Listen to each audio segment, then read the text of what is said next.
किया किसने? मैंने किया। मैंने तो कहा था, भुट्टो ने जब वो एटम बम की तरफ कदम बढ़ाया, उसने कहा था हम पेड़ पर पत्थर बांध लेंगे। मैं तो तैयार हो गया पेड़ पर पत्थर बांधने के लिए। मैंने कहा था कर्जे लो।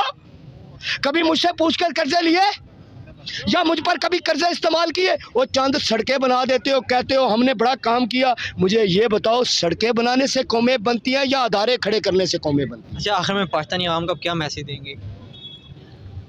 पाकिस्तानी अवाम को मेरा एक ही मैसेज है, लाशों को और कब्रों को पूजना छोड़ दो।